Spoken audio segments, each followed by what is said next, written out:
Disciples మీద దాడులు జరిగిన ఇట్లా 92 క్లియర్లీ అప్లికేట్.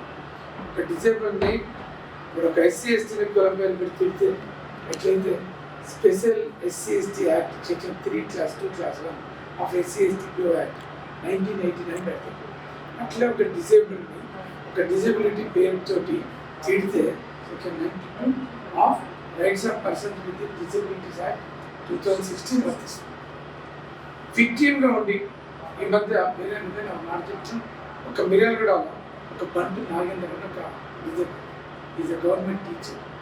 ఆయనది ఏమైంది, వాళ్ళ సొంత అన్నదమ్ముల ఆస్తులు ఆక్రమించుకోవాలి, కంప్లైంట్ ఇచ్చి కేసులు కట్టించి ఒక్కొక్క తల్లి తగ్గించి ఆస్తులు కట్టించి ఆ తర్వాత ఏంటంటే ఆ పిల్లగాన్ని డిసబిలిటీని పెట్టి దాని ఎస్పీజీ కేసులు తీసేసి ఆదిలాబాద్లో కేసులు తీసేసి నల్గొండలో కేసులు తీసేసి ఇట్లా ఒక 3 సంవత్సరాలుగా దగ్గర ఒక 85 మంది డిసేబుల్స్ విక్టిమ్స్ని పే చేసుకొని మనం కంప్లైంట్ ఇచ్చి అందరి మీద బాధ్యత ఎవడైతే కల్పిస్ ఎవడైతే ఇబ్బంది పెట్టింటారో అందరి మీద క్రిమినల్ కేసులు కట్టించి ఒక్కొక్కరిని ఆర్డర్ చేసి అదొక భాగం.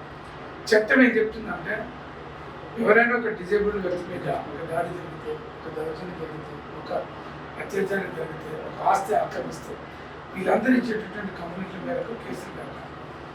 మరి మిగతా వాళ్ళ కేసులు జ్యుడిషియల్ ఫస్ట్ క్లాస్ మేజిస్ట్రేట్లుగా నడిపినట్టు కాకుండా ప్రతి జిల్లాలో సెక్షన్ 83 and 84 ప్రకారంగా ప్రతి జిల్లాలో ఒక స్పెసిఫిక్ ఒక disabled court, SC ST court, ఒక పోక్సో కేసులు కోర్టు డిసేబుల్స్ అందరూ కూడా వాళ్ళ కేసులు డిసైడ్ చేయమని ఒకటి పెట్టింది.